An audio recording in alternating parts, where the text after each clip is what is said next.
Hello, and welcome to this ApexSQL Audit General Overview video. ApexSQL Audit is a SQL Server auditing tool capable of auditing nearly 200 SQL Server events on both server and database levels. Audited events are stored in a single tamper-evident central repository database, regardless of the number of audited servers or databases. Collected information can then be reviewed or exported through existing or user-defined reports in various formats, which allow ApexSQL Audit to be a solid solution for users that need to meet different compliance standards. ApexSQL Audit can be used to help achieve the following compliance standards: HIPAA, Sarbanes-Oxley, PCI, Basel II, and more. ApexSQL Audit consists of three components: the main application, the server-side components, and the ApexSQL Audit reporting application. The server-side components are a simple Windows service that needs to be installed on remotely located machines to allow auditing of all SQL servers that reside on that computer. While there is no limit regarding how many SQL Server instances can be audited, there can only be one main instance, which includes the central service that communicates with remote instances and central repository database. Tamper-evident central repository database used to store configuration data in tamper-evident form and detect all changes made to it. Changes to the repository not done through ApexSQL Audit are considered as tampering. Next, the graphical user interface is used to configure auditing, set up alerts, create reports, and other tasks. The already mentioned server-side components are also integrated into the main application, so all local SQL Server instances can be easily added for auditing.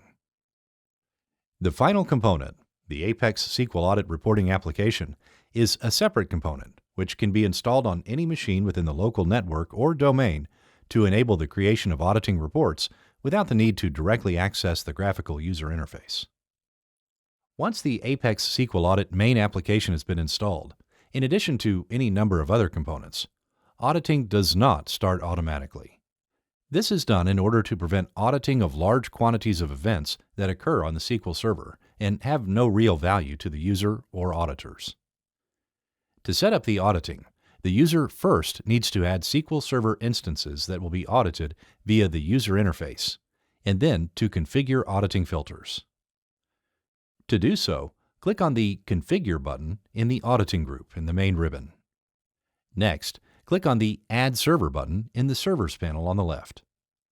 Select a SQL Server instance in the Server Name drop-down menu, or type the server name manually and click on the Add button. Next, in the Server Properties panel, provide a valid username and password and choose a location for temporary files, and then click the OK button.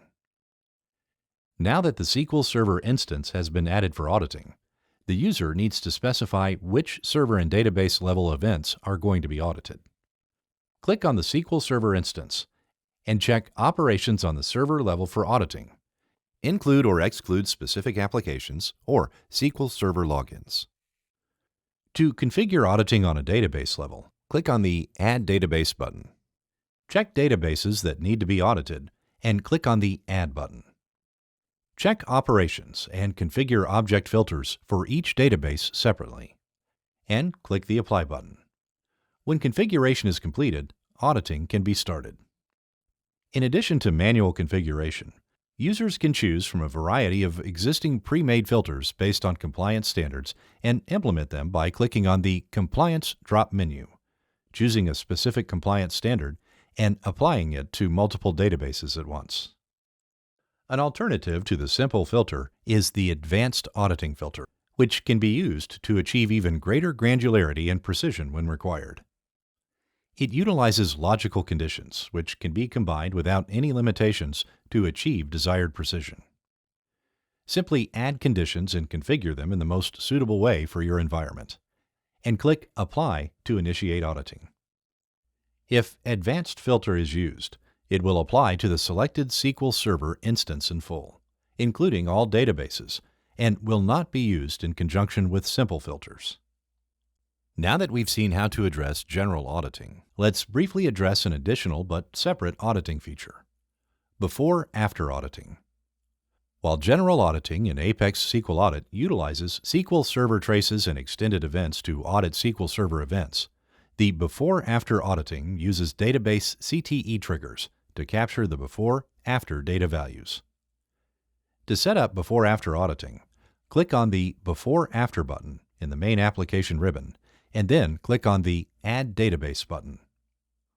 From the Databases list, check the database for auditing and click the Add button. Now, click on the Add Table and choose the tables for before-after auditing, and then check Insert. Update and delete checkboxes on specific table columns that will be used for auditing for before-after changes. Finally, click on the Apply button to start the auditing. General auditing and before-after auditing are entirely separate features and can be used in conjunction or separately, depending on the auditing requirements. Even so, regardless of the auditing type, audited information is consolidated and collected in the single central repository database for all audited SQL Server instances. And now that the auditing has been configured, let's quickly look at how to extract audited information and create various auditing reports. ApexSQL Audit comes with many out-of-the-box reports, which can be quickly previewed or generated by simply clicking on the Reports button in the Main Application ribbon, selecting a report from the Reports drop-down menu, and creating a report preview by clicking on the Preview button, or choose to immediately generate a report in any of the supported formats. All existing common reports can be filtered with various filters in order to get specific reports. So feel free to use Server, Database, Login, Application, Operation, Event, or any other available filters to fine-tune the report information. This means that users may customize their reports as their needs require. Users can also use logical conditions, the same ones we've seen in the Advanced Auditing filter, to generate reports with great granularity and pinpoint precision, and save them for further usage. As before, simply combine multiple logical conditions to achieve desired output and use the Select Columns option to specify the information the report will show. All reports can be saved for further use, and also exported away and imported into any other ApexSQL Audit GUI or ApexSQL Audit reporting application. In addition to creating or running reports from the application graphical user interface, ApexSQL Audit provides an additional feature: ApexSQL Audit Reporting Module. This module can be installed on any workstation within the same domain as the main application to enable users which do not have access to the application graphical user interface to create or run reports. Both built-in and custom reports are available, which is the same as through the application's Windows-based user interface. Finally, let's look at the ApexSQL Audit Alerting feature.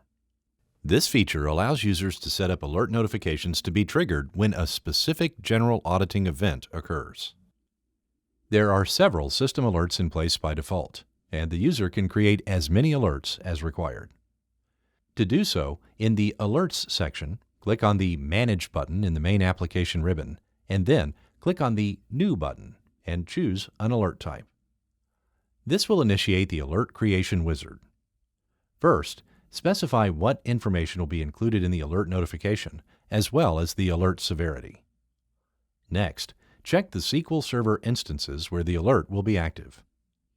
Finally, specify conditions which will trigger the alert. For example, when a specific user makes a security change on a specific database. Finally, we can choose additional actions that will automatically occur when an alert is triggered. In addition to the alert being raised in the application, we can opt to send an email to specific users, or to have the alert information written into the Windows event log once. In the last step, we can review the created alert, and once we click on the Finish button, the alert is created and immediately active. Once the alert is triggered, we can examine it in the History tab. Thanks for watching. For more information, please visit apexsql.com.